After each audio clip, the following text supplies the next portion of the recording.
эфире новости, в студии Анастасия Кобызева. Здравствуйте. Вот главные темы. Получи вакцину и победи грипп. Челлендж под таким названием стартовал в Хангаласском районе. Пожарная безопасность превыше всего. Сотрудники МЧС России проверили школы Якутска. Акцию по сбору отработанных батареек инициировала компания «Алроса». Подробности в этом выпуске.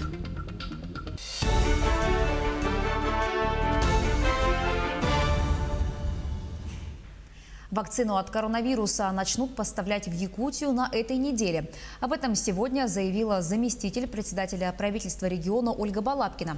Оперативный штаб республики отработает маршрутизацию вакцины. Первыми будут прививать сотрудников учреждений здравоохранения и социальной сферы. Напомним, Минздрав России зарегистрировал первую в мире вакцину «Спутник Ви» для профилактики COVID-19, которую разработал исследовательский центр имени Гамалеи совместно с Российским фондом прямых инвестиций.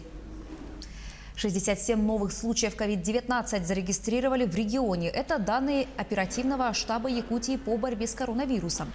В Якутске 32 заболевших, в Мирнинском районе 9, в Среднеколымском 6, в Амгинском 5, в Хангаласском и Нюрбинском районах по 4 заболевших. В Ленском, Нюрингринском и Усть-Алданском по 2. Один случай выявлен в Алекнинском районе.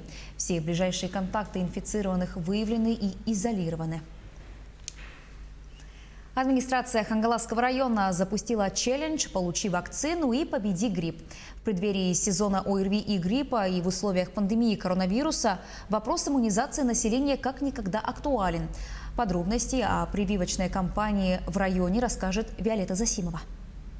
В администрации Хангаласского улуса решили на своем примере показать, что прививок бояться не стоит, и инициировали челлендж «Получи вакцину и победи грипп».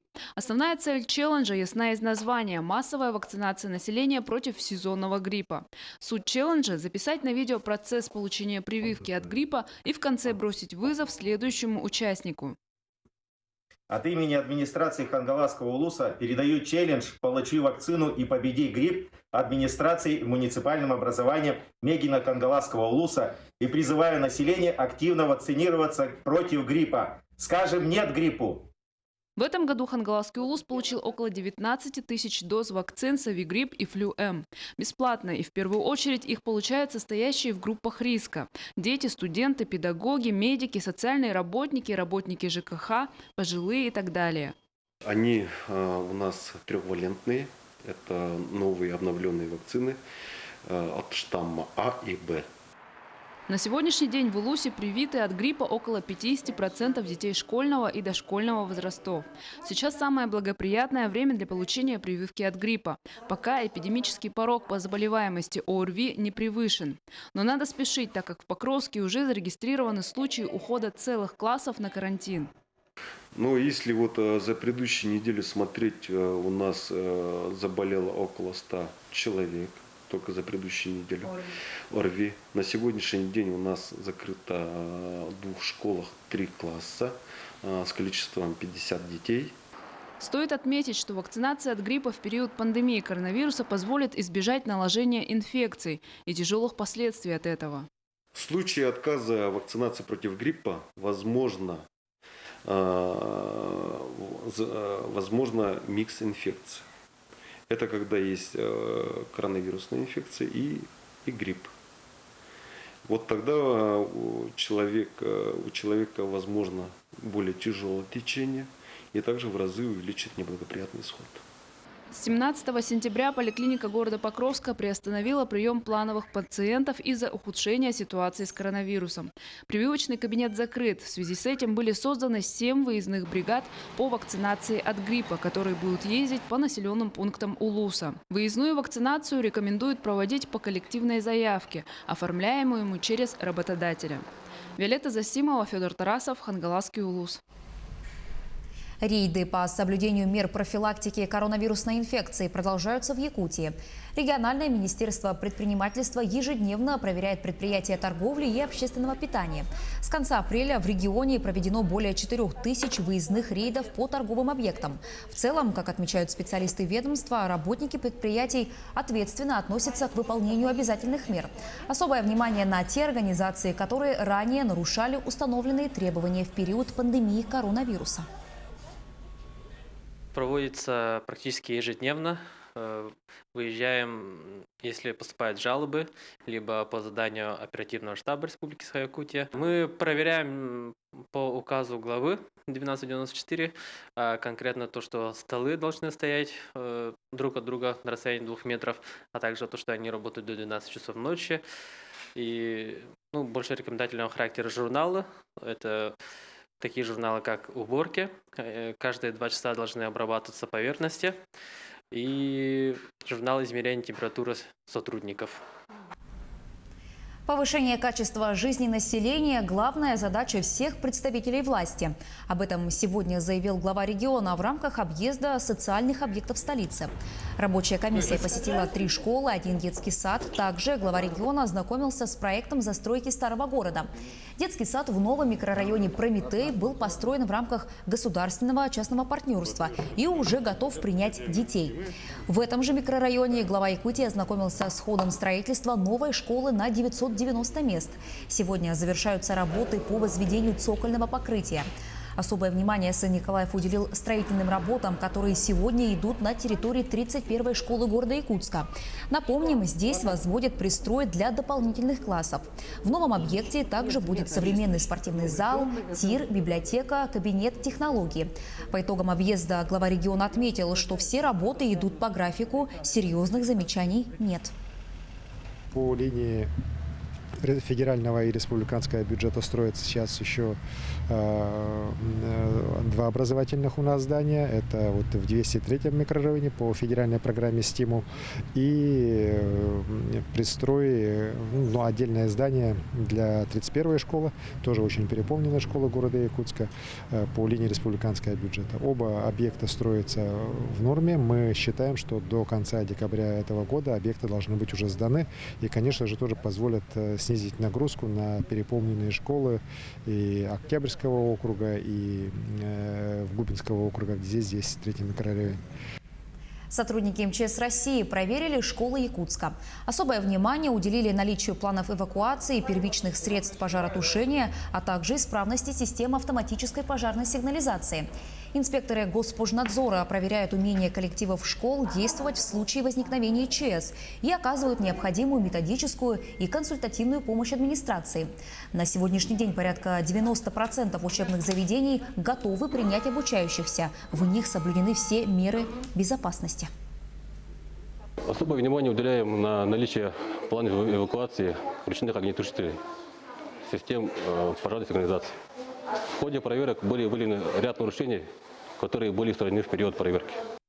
Компания «Алроса» запустила акцию «Всем миром» по сбору отработанных батареек и элементов питания.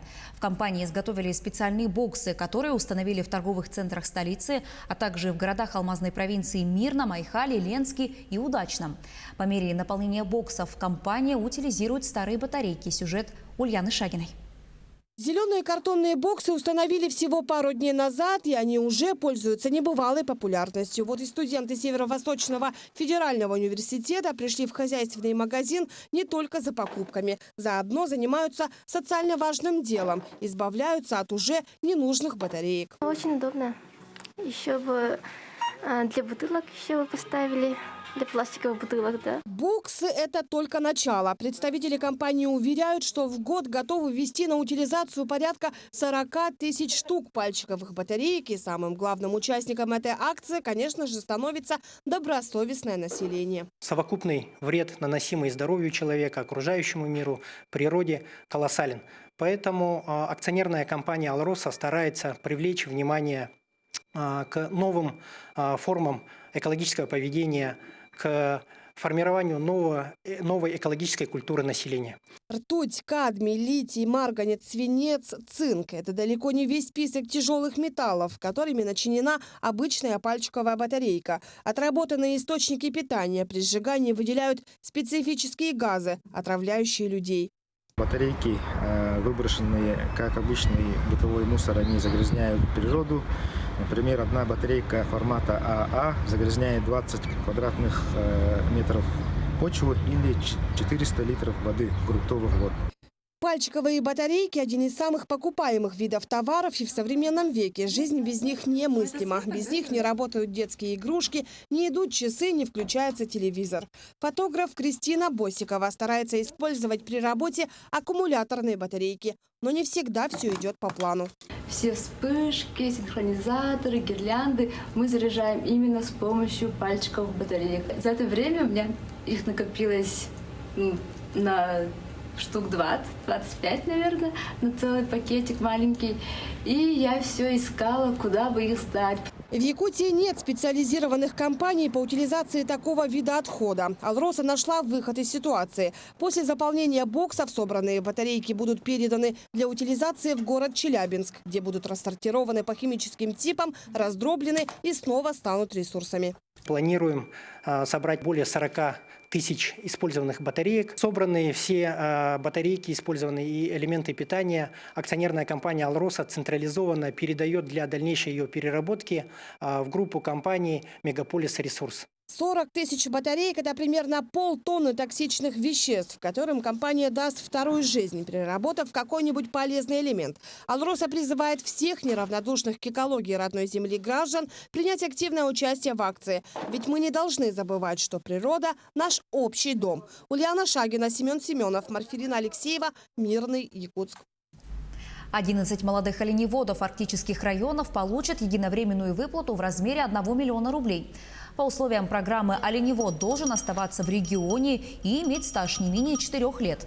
Выплаты можно потратить на строительство дома или покупку жилья на вторичном рынке. Программа поддержки северной молодежи рассчитана до 2024 года.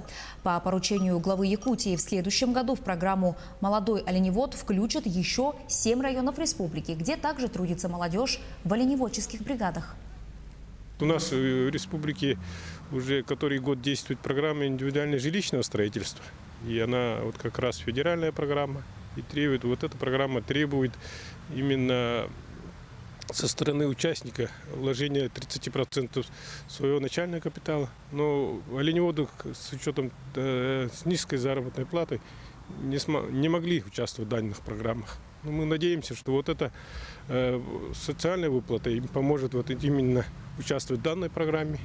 И они действительно построят современные дома, которые отвечают новым требованиям. На этом все. Оставайтесь с нами.